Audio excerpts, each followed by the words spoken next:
আগামী নির্বাচন নিয়ে জাতি গর্ব করবে বললেন প্রধান উপদেষ্টা।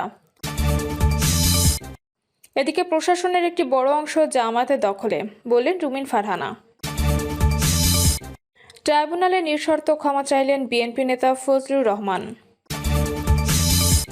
জানাবো বিডিআর হত্যাকাণ্ড তদন্ত প্রতিবেদনের নাম কি হবে আইজিপির। এবং সর্বশেষ জানাবো বাথরুম থেকে নবজাতক উদ্ধার, পরিচয় খুঁজছে পুলিশ। দর্শক শুনছিলেন সংবাদ শিরোনাম, এবার জানিয়ে দেব বিস্তারিত সংবাদ। তবে তার আগে অনুরোধ থাকবে ভিডিওটিতে একটি লাইক দিন এবং আজকের খবর সম্পর্কে আপনার মূল্যবান মতামত কমেন্ট করে জানিয়ে দিন। আপনাদের প্রতিটি কমেন্ট আমাদের অনেক অনুপ্রেরণা যোগায়। আগামী নির্বাচন নিয়ে জাতি গর্ব করবে বললেন প্রধান উপদেষ্টা। প্রধান উপদেষ্টা ডক্টর মোহাম্মদ ইউনূস বলছেন, আগামী ফেব্রুয়ারিতে অনুষ্ঠেয় ত্রয়োদশ জাতীয় সংসদ নির্বাচন হবে শান্তিপূর্ণ ও উৎসবমুখর। জাতি এই ঐতিহাসিক নির্বাচন নিয়ে গর্ব করবে। ডক্টর ইউনূস কোর্স সম্পন্নকারীদের উদ্দেশ্যে বলেন, বছরব্যাপী নিষ্ঠা ও অধ্যাবসায়ের মাধ্যমে অর্জিত জ্ঞান ও অভিজ্ঞতা জাতীয় উন্নয়ন, নীতি প্রণয়ন ও কৌশলগত সিদ্ধান্ত গ্রহণে কার্যকর ভূমিকা রাখবে। দেশের নিরাপত্তা ও বিভিন্ন দুর্যোগে সশস্ত্র বাহিনীর ভূমিকায় প্রশংসা করেন প্রধান উপদেষ্টা। তিনি উল্লেখ করেন, নিরাপত্তা ও উন্নয়ন সংশ্লিষ্ট অধ্যয়নের ক্ষেত্রে ন্যাশনাল ডিফেন্স কলেজ একটি উৎকর্ষতার কেন্দ্র হিসেবে পরিচিত হয়েছে। দ্রুত পরিবর্তনশীল বৈশ্বিক প্রেক্ষাপটে জাতীয় আন্তর্জাতিক চ্যালেঞ্জ মোকাবিলায় দক্ষ নেতৃত্ব তৈরিতে প্রতিষ্ঠানটি যথাযথ ভূমিকা পালন করছে। এ সময় বেগম খালেদা জিয়ার সুস্থতা কামনায় দেশবাসীর কাছে দোয়া চেয়েছেন প্রধান উপদেষ্টা। প্রশাসনের একটি বড় অংশ জামায়াতের দখলে বললেন রুমিন ফারহানা। প্রশাসনের একটি বড় অংশ জামায়াত ইসলামের দখলে রয়েছে বলে মন্তব্য করেছেন বিএনপি সহ আন্তর্জাতিক বিষয়ক সম্পাদক রুমিন ফারহানা। তিনি বলেছেন, শুধু প্রশাসন পুলিশই নয়, বিশ্ববিদ্যালয়, ব্যাংক সহ অনেক প্রতিষ্ঠানে জামায়াতের পুরোপুরি আধিপত্য রয়েছে। সম্প্রতি একটি বেসরকারি টেলিভিশনের টক শোতে কথা বলেন তিনি।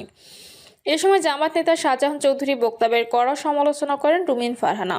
রুমিন ফারহানা বলেন, শাহজাহান চৌধুরী 2 দিন আগে চ্যালেঞ্জ দিয়েছেন, তার কথায় চন্দ্র সূর্য সবকিছু থেমে যায়। তিনি বলেছেন, তাকে না চিনলে চিনে রাখতে। তিনি সহ জামায়াতের বেশ কয়েকজন আমরা কথাও বলতে শুনেছি। আমরা বললে মামলা নেবে, আমরা বললে মামলা থেকে অব্যাহতি দেবে, আমরা বললে গ্রেপ্তার করবে, আমরা বললে ছেড়ে দেবে, আমাদের কথায় পুলিশ উঠবে বসবে। সেটা বলার এক পর্যায়ে তিনি জামায়াত আমিরকে খুঁজছিলেন, উনি কোথায়, ওনাকে সামনে রেখে সাক্ষী মেনে কথাগুলো বলতে চাইছেন। আমরা যদি এগুলো দেখি তাহলে বুঝতে অসুবিধা হয় না কি পরিমাণ নিয়ন্ত্রণ করতে চাইছে। তিনি আরও বলেন, আজকাল যে আচরণগুলো আমরা লক্ষ্য করছি, অনলাইন অফলাইন সর্বত্রই, মিডিয়া ও মিডিয়ার বাইরে, মাঠের রাজনীতি কিংবা ডিজিটাল প্ল্যাটফর্মে, ঠিক যেরকম এরোগ্যান্সি গত 15 বছর দেখেছি, সেটা আমরা কিছু দলের ভেতরে নির্বাচনের আগেই 15 মাসেই দেখতে পাচ্ছি। বিএনপির এই নেত্রী বলেন, নির্বাচন শুধু পুলিশ বা প্রশাসন দিয়ে হবে না, এখানে সরকারের সদিচ্ছার ব্যাপার আছে। সেই সঙ্গে বিভিন্ন রাজনৈতিক দল, প্রার্থী, ভোটার ও সমর্থকদের ব্যাপার আছে। সবকিছু বিবেচনায় নিলে শুধু পুলিশ বা প্রশাসন দিয়েও হবে না। পুলিশ বা প্রশাসন কিভাবে কাজ করবে সেটা নির্ধারণ করার দায়িত্ব নির্বাচন কমিশনের। কমিশন সেটা কতটুকু নিরপেক্ষভাবে বা শক্তভাবে করতে পারবে সেটা একটা প্রশ্ন। ট্রাইব্যুনালে নিঃশর্ত ক্ষমা চাইলেন বিএনপি নেতা ফজলুর রহমান। আন্তর্জাতিক অপরাধ ট্রাইব্যুনাল নিয়ে বিরূপ মন্তব্য করায় আদালত অবমাননার অভিযোগের পরিপ্রেক্ষিতে লিখিতভাবে নিঃশর্ত ক্ষমা চেয়েছেন বিএনপি চেয়ারপারসন উপদেষ্টা সুপ্রিম কোর্টের জ্যেষ্ঠ আইনজীবী ফজলুর রহমান। তিনি জানান, ট্রাইব্যুনালকে নিয়ে বিরূপ মন্তব্যের জেরে লিখিতভাবে নিঃশর্ত ক্ষমা চেয়েছেন বিএনপি নেতা ফজলুর রহমান। একই সঙ্গে তিনি জানিয়েছেন, আগামী সোমবার এ বিষয়ে শুনানি অনুষ্ঠিত হবে। বিডিআর হত্যাকাণ্ড তদন্ত প্রতিবেদনের নাম কি হবে আইজিপির। বিডিআর হত্যাকাণ্ড তদন্তে জাতীয় স্বাধীন তদন্ত কমিশনের প্রতিবেদনের দায়িত্ব পালন ব্যর্থতার জন্য বর্তমান পুলিশ মহাপরিদর্শক বাহারুল আলম সহ 5 পুলিশ কর্মকর্তার নাম এসেছে। স্পর্শকাতর প্রতিবেদনে আইজিপির নাম আসার পরই প্রশাসনের ভেতরে নানা আলোচনা সমালোচনা শুরু হয়েছে। প্রতিবেদনে আইজিপির বিরুদ্ধে নেতিবাচক তথ্য উপস্থাপন করা হয়েছে, বিশেষ করে পুলিশের বিশেষ শাখায় দায়িত্ব পালনকালে তৎকালীন আওয়ামী লীগ সরকারের রাজনৈতিক এজেন্ডা বাস্তবায়নের ভূমিকা রাখা এবং বিরোধীদের বিরুদ্ধে ব্যবস্থা নিয়ে সক্রিয় থাকার অভিযোগ উঠে এসেছে বাহারুল আলমের বিরুদ্ধে। এই অবস্থায় তার ভাগ্যে কি হতে পারে তা নিয়ে চলছে জল্পনা কল্পনা। বাহারুল আলমকে কোনো দেশের রাষ্ট্রদূত হিসেবে নিয়োগ দেওয়ায় অথবা তার চুক্তিভিত্তিক নিয়োগ বাতিল, এই 2 সিদ্ধান্তের যে কোনো একটি হতে পারে। ত্রয়োদশ জাতীয় সংসদ নির্বাচনের আগে এই বিষয়ে চূড়ান্ত সিদ্ধান্ত হতে পারে বলে একাধিক সূত্র নিশ্চিত করেছে। 2009 সালের 25 ও 26 ফেব্রুয়ারি ঢাকায় পিলখানায় বিডিআর বিদ্রোহের নামে সীমান্তরক্ষী বাহিনীর তৎকালীন মহাপরিচালক মেজর জেনারেল শাকিল আহমেদ সহ 57 জন সেনা কর্মকর্তা সহ মোট 74 জনকে হত্যা করা হয়। সেই ঘটনায় হত্যা ও বিস্ফোরণ আইনের মামলায় 139 জনকে মৃত্যুদণ্ড এবং 185 জনকে যাবজ্জীবন কারাদণ্ডাদেশ দেন আদালত। আর অন্তত 228 জনকে বিভিন্ন মেয়াদে সাজা দেওয়া হয়। তবে ঘটনার তদন্ত ও বিচার প্রক্রিয়া নিয়ে শুরু থেকে নানা প্রশ্ন তুলে প্রতিবাদ কর্মসূচি পালন করে আসছিলেন ভুক্তভোগীরা। ঘটনার 1.5 শতক এবং জুলাই গণঅভ্যুত্থানের পর গত বছরের 24শে ডিসেম্বর 7 সদস্যের জাতীয় স্বাধীন কমিশন গঠন করে সরকার। তদন্ত কমিশন গত 30শে নভেম্বর অন্তর্বর্তী সরকারের প্রধান উপদেষ্টা অধ্যাপক ডক্টর মোহাম্মদ ইউনূসের কাছে তদন্ত প্রতিবেদন জমা দেয়। সেই প্রতিবেদনে উঠে এসেছে ভয়ানক সব তথ্য। এতে বলা হয়েছে, বিডিআর হত্যাকাণ্ডে বহিঃশক্তির সরাসরি সম্পৃক্ততা ও তৎকালীন ক্ষমতাসীন দল আওয়ামী লীগের সরাসরি জড়িত থাকার শক্তিশালী প্রমাণ মিলেছে।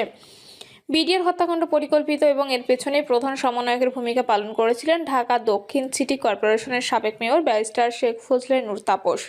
প্রতিবেদনে 146 নম্বর পয়েন্টে 5 জন পুলিশ কর্মকর্তার নাম রয়েছে। তারা হলেন তৎকালীন আইজিপি নূর মোহাম্মদ, তৎকালীন ডিএমপি কমিশনার নাঈম আহমেদ, তৎকালীন অতিরিক্ত আইজিপি বাহারুল আলম, সাবেক অতিরিক্ত আইজিপি মনিরুল ইসলাম, বিডিআর হত্যা মামলার তদন্ত কর্মকর্তা অতিরিক্ত ডিআইজি আব্দুল কাহার আকন্দ এবং তার অধীনস্থ তদন্ত দল বিডিআর হত্যাকাণ্ডের সময় পুলিশের বিশেষ শাখার নেতৃত্বে থাকা Baharul Alam BCS police cadre 1984 ব্যাচের কর্মকর্তা। হত্যাকাণ্ডের পরপরই তাকে জাতিসংঘ শান্তি মিশনে পাঠানো হয়। 2013 সাল পর্যন্ত তিনি জাতিসংঘ সদর দপ্তরের শান্তিরক্ষা বিভাগে পুলিশের লিয়াজো অফিসার হিসেবে দায়িত্ব পালন করেন। 2015 সালে আফগানিস্তানে জাতিসংঘ শান্তিরক্ষা মিশনের সিনিয়র পুলিশ অ্যাডভাইজার হিসেবেও কাজ করেন। ক্রোয়েশিয়া, সার্বিয়া, কসোভো ও সিয়েরা লিওনের দায়িত্ব পালন করেন বাহারুল আলম। 2020 সালে অবসরে যান তিনি। 2024 সালে আওয়ামী লীগ সরকারের পতনের পর 20 নভেম্বর পুলিশ বাহিনীতে রদবদলের অংশ হিসেবে বাহারুল আলমকে চুক্তিভিত্তিক চাকরিতে ফিরিয়ে আইজিপির দায়িত্ব দেয় অন্তর্বর্তী সরকার।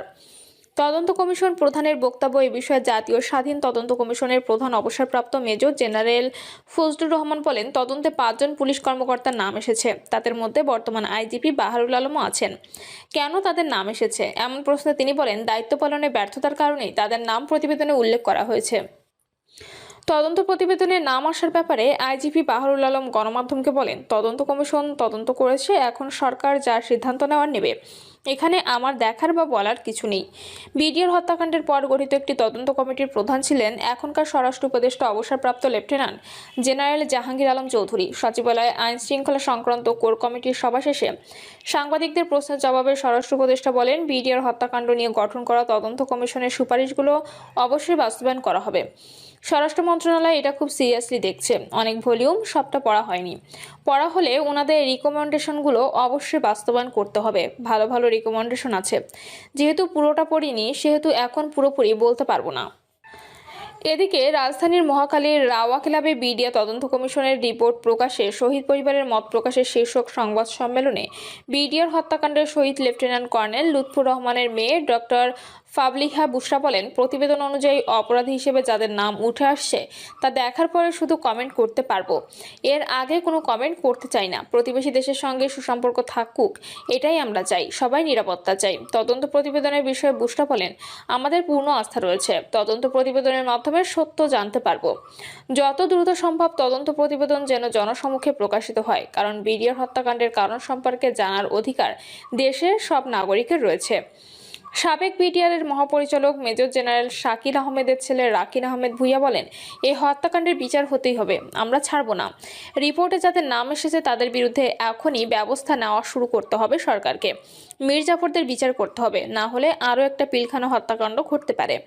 শহীদ সেনা পরিবারের অন্য সদস্যরা বলেন, পিলখানায় বিডিআর হত্যাকাণ্ড জড়িত কেউ যেন বিচার থেকে রেহাই না পায়, সে বিষয়ে সরকারের কঠোর ভূমিকা রাখতে হবে। নিরাপত্তাহীনতার সংখ্যা উল্লেখ করে শহীদ পরিবারগুলো নিরাপত্তা নিশ্চিতের দাবি জানিয়েছেন। প্রিয় দর্শক, এই ছিল এখনকার সর্বশেষ সংবাদ।